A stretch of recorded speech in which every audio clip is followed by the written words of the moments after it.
To my channel. तो चलिए start करते हैं। स्टार्ट करने से पहले जिन कैंडिडेट्स ने हमारा चैनल अभी सब्सक्राइब नहीं किया, प्लीज़ सब्सक्राइब करके बेल बटन प्रेस कर लें, जिससे मैं कोई भी वीडियो अपलोड करूं तो उसका नोटिफिकेशन आपको मिल सके। तो बहुत इम्पोर्टेंट इन्फॉर्मेशन है कि अभी जो आरआरबी के फॉर्म भरे थे, ठीक है, आरआरबी एएलपी और आरआरबी जेई और तुम्हारा आरआरबी का टेक्नीशियन 1 और टेक्नीशियन 3, ओके, टेक्नीशियन 3 का तो इनका क्या है कि फ़ी रिफ़ंड होने लग गया है।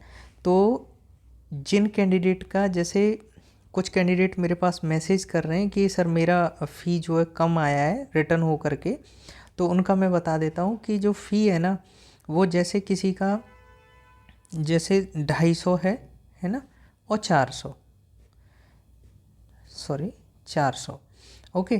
तो 250 वालों का हो सकता है कि आपका 220 है ना, या 230 रुपये यहाँ पे आए, क्योंकि ये जो माइनस कर रहा है ना, ये 30 रुपये है ना, 30 रुपये या 20 रुपये, तो ये क्या है, ये बैंक चार्ज हैं। तो इनसे घबराने की ज़रूरत नहीं है कि हमारा पैसा मतलब बैंक से कहीं इधर उधर तो नहीं हो गया 10-20 रुपये, क्योंकि जब 10-20 रुपये हुए हैं तो हो सकता है कि कहीं और ज़्यादा ना हो जाए, तो इससे परेशान होने की ज़रूरत नहीं है, ओके। तो ये बैंक का चार्ज होता है, जो कि बैंक जो है अपना सर्विस चार्ज लेती है, ओके। तो ये बैंक का सर्विस चार्ज है।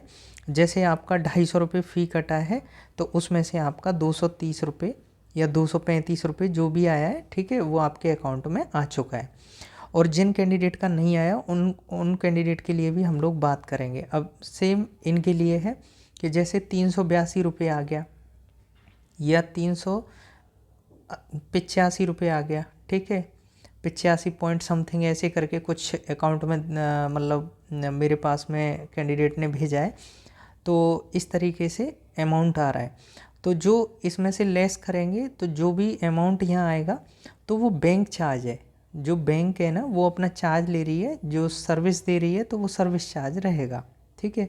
तो ये किस किस का है, जैसे आरआरबी एएलपी का हो गया, क्योंकि आरआरबी एएलपी वाला भी अब क्या करने लग गया है कि इसका सीबीएटी का डेट आ गया, ठीक है, री एग्ज़ाम का। तो ये क्या करते हैं कि एग्ज़ाम भी कंडक्ट कराते रहते हैं, जो री एग्ज़ाम हो रहा है या जो भी है, ठीक है। तो और ये फ़ी रिफ़ंड का भी प्रोसेस स्टार्ट कर देते हैं, जिससे कि जल्दी से जल्दी इन सब चीज़ों से ये क्लियर हो जाए। आरआरबी बिल्कुल नीट एंड क्लीन तरीके से वर्क करती है, लेकिन कई बार ओबियस सी बात है कि जब प्रेशर आता है ना, ठीक है, क्योंकि प्रेशर इसलिए मैं बोल रहा हूँ कि नंबर ऑफ़ कैंडिडेट्स जब ज़्यादा होते हैं, ठीक है, तो ओबियस सी बात है कि प्रेशर तो क्रिएट होगा, ठीक है, आरआरबी के ऊपर। तो आरआरबी को मतलब एक्सटर्नल चीज़ें भी देखनी पड़ती हैं, एक्सटर्नल और इंटरनल भी देखना पड़ता है, ठीक है, इंटरनल भी देखना होता है। इंटरनल में क्या है, जैसे यहाँ पे आरआरबी एएलपी की पोस्ट निकाल दी, ठीक है, तो यहाँ भी ये लोग इंटरनली क्या है, यहाँ भी एएलपी की पोस्ट निकालते हैं, इसका भी एग्ज़ाम प्रॉपर तरीके से ये कंडक्ट कराते हैं। हाँ, ये है कि इनका प्रोसीजर थोड़ा सा डिफरेंट है।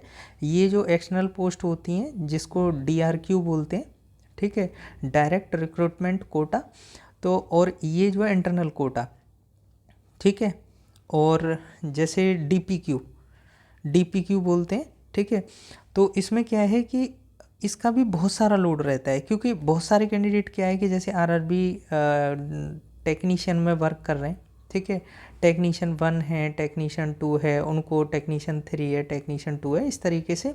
तो उनको ये जॉब थोड़ा सा मतलब ठीक नहीं लग रहा है, तो वो क्या करेंगे, स्विच करेंगे जॉब को। स्विच करने में क्या है कि इनको कुछ मतलब बेनिफिट मिलता है, और उसके बाद में जैसे ही ये यहाँ पे इंटरनली कोटा के थ्रू जब वैकेंसी मतलब फॉर्म अप्लाई करते हैं, तो सेम प्रोसेस होता है जैसे डीआरक्यू का होता है, ठीक है। तो यही है सब, तो लोड रहता है, तो इसी वजह से हो सकता है कि ये जो है थोड़ा सा लेट हो जाते हैं। आरआरबी जेई का आ रहा है, नाम किसी का नहीं आ रहा, जो भी फ़ी रिफ़ंड हो रहा है कि आरआरबी जेई का हुआ है या आरआरबी एएलपी का हुआ है या आरआरबी टेक्नीशियन का हुआ है, 1 का हुआ है, 3 का हुआ है, किसका हुआ है, कुछ भी नहीं आ रहा है, ठीक है। तो कोई दिक्कत नहीं है, इतना तो हमें भी पता होगा कि हमारे अगर आरआरबी एएलपी का फॉर्म भरा है और आरआरबी टेक्नीशियन का भी भरा होगा, ठीक है। आरआरबी जिन लोगों ने डिप्लोमा वगैरह या बीटेक कर रखा होगा तो उन्होंने जेई का भी भरा होगा, ठीक है। तो जेई का भी भरा होगा तो इसमें से जैसे दो लोगों ने भर दिया ये, ठीक है, मतलब एक ने 2 पोस्ट भर दी, उसके बाद में दोनों का पेमेंट आ गया तो कोई दिक्कत नहीं है, ठीक है। अगर एक का आया है तो एक के लिए थोड़ा सा वेट कर लो, ठीक है। किसी ने तीनों का भरा है, क्योंकि कैंडिडेट क्या है कि डिप्लोमा पहले आईटीआई कर ली, उसके बाद डिप्लोमा कर लिया, फिर बीटेक कर ली, ठीक है। तो बीटेक कर ली तो वो क्या है कि तीनों पोस्टों को भर सकते हैं, क्योंकि तीनों के लिए क्वालिफ़िकेशन बिल्कुल फुलफ़िल हो रही है ना, तो इन सब चीज़ों को लेकर के ओके। तो और एक चीज़ और है कि आपका 19 तारीख का जो आरआरबी एनटीपीसी का, ठीक है, जो आपका सिटी इंटीमेशन है वो आ चुका है 19 तारीख का, ठीक है। तो वो आप अपनी जो कंसर्न वेबसाइट है ना, ठीक है, जो कंसर्न आरआरबी की जो वेबसाइट है उस पर जाके आप विजिट कर सकते हैं और वहाँ से अपना सिटी इंटीमेशन अपना चेक कर सकते हैं, सिटी चेक कर सकते हैं कि सिटी कहाँ है।